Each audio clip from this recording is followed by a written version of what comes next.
এটা তিন ভাগে বিভক্ত।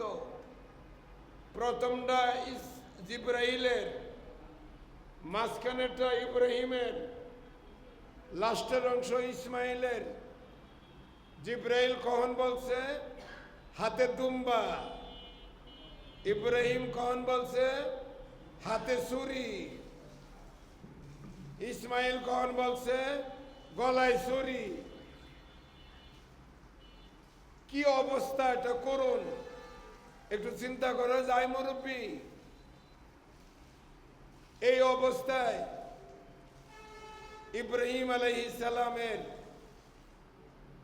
আল্লাহু আকবার আল্লাহু ওয়ালিল্লাহিল হামদ বলতে চোখের পলকের ভিতরে ফস করে গলাটা কেটে গেছে।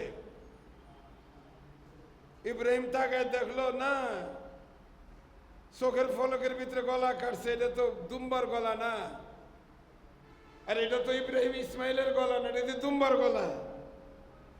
ইব্রাহিম ইসমাইল কোথায়? তাকায় দেখে ইসমাইল দাঁড়ায় আছে, হাতে বাঁধ ছিল, পায়ে বাঁধ ছিল। এ বাঁধ কোথায় কোনো খবর নাই। ইসমাইল দাঁড়ায় আছে নামাজে,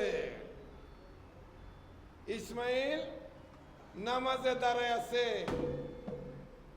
এই নামাজ, ইসমাইল তো কথা বলতে পারতো বাইসে গেছি বাইসে গেছি, ইসমাইল বাইসে গেছি বাইসে গেছি না বলে ইসমাইল নামাজে দাঁড়ায় গেছেন। এই নামাজটা ছিল জোহরের নামাজ, 12টার পরে। যেহেতু আল্লাহ পাক ইসমাইলের এই দুই নামাজ 4 রাকাত নামাজ পড়লেন, আল্লাহ পাক এই নামাজটা ইসমাইলের চিন্তা চেতনা মনোভাব আল্লাহর শুকরিয়ার কারণে কিয়ামত পর্যন্ত আগত মানব জাতির জন্য এই নামাজটাকে জোহরের নামাজ বানাই দিছে। এর আগে জোহরের নামাজ ছিল না,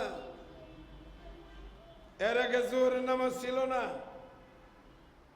ও আমার ভাইয়েরা, আমরা তো তাকবীরে তাশরিক পড়ব,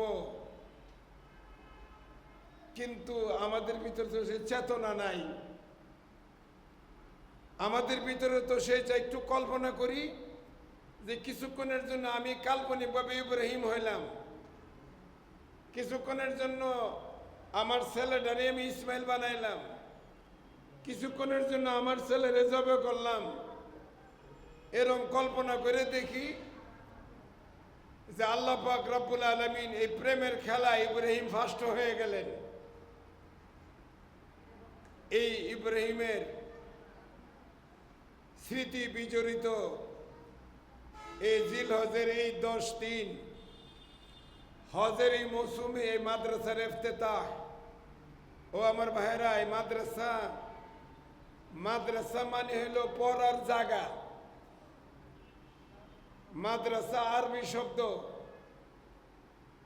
এই মাদ্রাসা প্রথম, এই মাদ্রাসা শুরু হয়েছিল জাবালে নূর, একটা পাহাড়ে।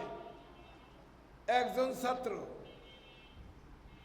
একটা মাদ্রাসা, একজন শিক্ষক। ছাত্র নবী মোহাম্মদকে জিজ্ঞাসা করা হইল, হে নবী, আপনার শিক্ষকের নাম কি? কার কাছে পড়ালেখা করলেন? নবী উত্তর দেন, বুখারী শরীফে আছে, আল্লামানি রাব্বি, আমাকে পড়াইছেন ডাইরেক্ট আমার আল্লাহ। আল্লামানি রাব্বি, নবী আমারে বলেন যে আমারে পড়াইছেন আল্লাহ। জাবালে নূর থেকে পয়রা আইসা, জাবালে নূর একটা পাহাড়, এটা মাদ্রাসা। নবী হইলেন একজন ছাত্র, আল্লাহ হইলেন একজন শিক্ষক।